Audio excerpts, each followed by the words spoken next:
ಒಂದು ರೀತಿಯಲ್ಲಿ ಸುಳ್ಯದಲ್ಲಿ ಯಾವ ರೀತಿಯ ಘಟನೆಗಳು ನಡೆದಿವೆ, ಪುತ್ತೂರಿನಲ್ಲಿ ಕಳೆದ ಹಲವಾರು ದಶಮಾನಗಳ ಹಿಂದೆ ಯಾವ ರೀತಿಯ ಘಟನೆಗಳು ನಡೆದಿವೆ, ಮತ್ತೊಮ್ಮೆ ಪುನರುಜ್ಜಿಸುವಂತ ವ್ಯವಸ್ಥೆಗೆ ಕೈ ಹಾಕಬೇಡಿ.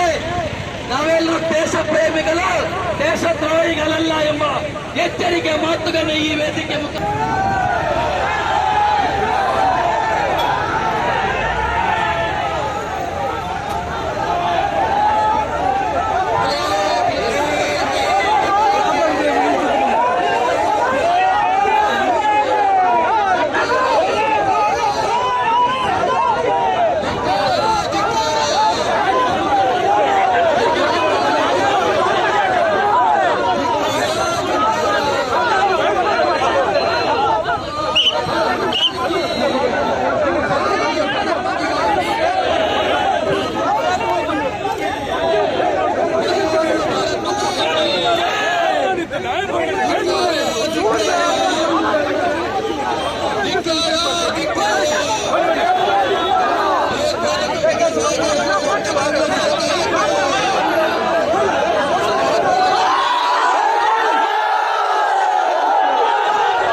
ಕಲ್ಪಿಸಿಕೊಟ್ಟರು. ಅದರ ಪರಿಣಾಮವಾಗಿ ನಾವು ಯಾವ ರೀತಿಯ ಯೋಜನೆ ಇಟ್ಟುಕೊಂಡಿದ್ದೇವೋ ಅದರ ಪ್ರಕಾರವಾಗಿ ಈ ದೇಶದಲ್ಲಿ ದೇಶ ಪ್ರೇಮಿಗಳು, ರಾಷ್ಟ್ರಭಕ್ತರು ಬದುಕುವಂತ ವ್ಯವಸ್ಥೆ ಆಗ್ತಾ ಇದೆ. ಆದರೆ ನಮ್ಮದೇ ತೊಂದರೆಯಿಂದಾಗಿ, ನಮ್ಮದೇ ವ್ಯತ್ಯಾಸದಿಂದಾಗಿ ಕೆಲವೊಂದು ರಾಜ್ಯಗಳಲ್ಲಿ ರಾಷ್ಟ್ರ ದ್ರೋಹದ ಇಲ್ಲಿ ಒಂದು ರೀತಿಯ ವಿಷಮಕಾರಿ ವಾತಾವರಣ ಕ್ರಿಯೇಟ್ ಮಾಡೋದರ ಮುಖಾಂತರ ನಮ್ಮ ರಾಷ್ಟ್ರ ಪ್ರೇಮಿ ಕಾರ್ಯಕರ್ತರನ್ನು ಹತ್ಯೆ ಮಾಡುವುದರ ಮುಖಾಂತರ ಒಂದು ರೀತಿಯ ಗೊಂದಲಗಳನ್ನು ಮಾಡುತ್ತಿದ್ದೀರಿ. ಇದಕ್ಕೆಲ್ಲ ಪ್ರೇರಣೆ ಪ್ರಸ್ತುತ ಬಂದಿರುವಂತಹ ರಾಜ್ಯ ಸರ್ಕಾರ. ಈ ವೇದಿಕೆ ಮುಖಾಂತರ ರಾಜ್ಯ ಸರ್ಕಾರಕ್ಕೆ ಸ್ಪಷ್ಟವಾಗಿ ನಾನು ಎಚ್ಚರಿಕೆ ಮತ್ತು ಕಳಖಂಡಿತವಾಗಿ ನಿಮ್ಮನ್ನು ದೂಷಣೆ ಮಾಡುತ್ತಿದ್ದೇನೆ. ನೀವು ನಿಮ್ಮ ಈ ರೀತಿಯ ಸಣ್ಣತನದ ವೋಟ್ ರಾಜಕಾರಣವನ್ನು ಬಿಟ್ಟು ನೈಜವಾದ ಆಡಳಿತವನ್ನು ನೀಡುವುದರ ಮುಖಾಂತರ ರಾಷ್ಟ್ರಭಕ್ತರ ಪರವಾಗಿ ಇಲ್ಲದೆ ಹೋದರೆ ಮುಂದಿನ ದಿನಗಳಲ್ಲಿ ನೀವು ಮನೆಯಲ್ಲೇ ಕೂತುಕೊಳ್ಳಬೇಕಾದಂತಹ ಪರಿಸ್ಥಿತಿ ಇದೆ.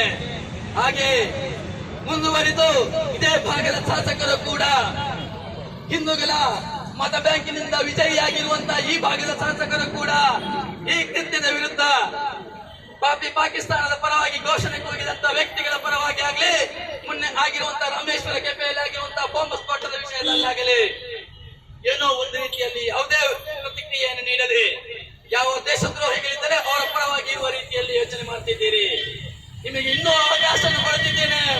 ಮಾನ್ಯ ಪುತ್ತೂರಿನವರೇ, ನೀವು ತಕ್ಷಣ ಈ ವಿಚಾರದಲ್ಲಿ ನಿಮ್ಮ ಸಮರ್ಥನೆಯನ್ನು ಮತ್ತು ನಿಮ್ಮ ಸ್ಪಷ್ಟತೆಯನ್ನು ಹೇಳಬೇಕು.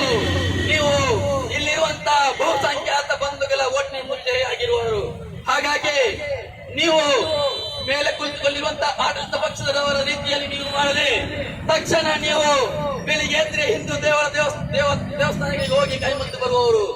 ಅದೇ ಬಂಧುಗಳ ಪರವಾಗಿ ಅನಾಚಾರಗಳು ನಡೆದಿರುವಾಗ ನಿಮ್ಮ ಬಾಯಿಯನ್ನು ಮುಚ್ಚಿ ಹೋಗಿದೆ. ಹಾಗಾಗಿ ತಕ್ಷಣ ನೀವು ಇದಕ್ಕೆ ಸ್ಪಷ್ಟನೆ ಕೊಡಬೇಕು ಮತ್ತು ಸಮರ್ಥನೆಯನ್ನು ನೀಡಬೇಕು. ಅತ್ತೆ, ಇದು ನನ್ನ ಬರ್ಡೇ ಗಿಫ್ಟ್. ಇದೆಲ್ಲ ಜೀವನದಲ್ಲಿ ನನಗೋಸ್ಕರ ತಗೊಂಡ್ಬಂದಿದ್ದಾರೆ. ನಿನ್ ಮೇಲೆ ತುಂಬಾ ಚೆನ್ನಾಗಿ ಕಾಣುತ್ತೆ. ಇದು ತುಂಬಾ ಚೆನ್ನಾಗಿದೆ ಅಲ್ವಾ? ತುಂಬಾ ಚೆನ್ನಾಗಿದೆ.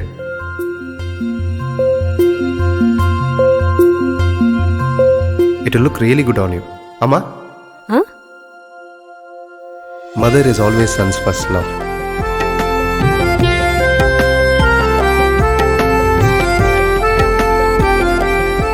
ಪ್ರತಿ ಪೀಳಿಗೆಯ ಪ್ರೀತಿಯ ಮಳಿಗೆ ಜಿಎಲ್ ಆಚಾರ್ಯ ಜುವೆಲ್ಲರ್ಸ್. ಸುದ್ದಿ ಚಾನಲ್, ಕ್ಷಣ ಕ್ಷಣದ ಸುದ್ದಿಗಾಗಿ.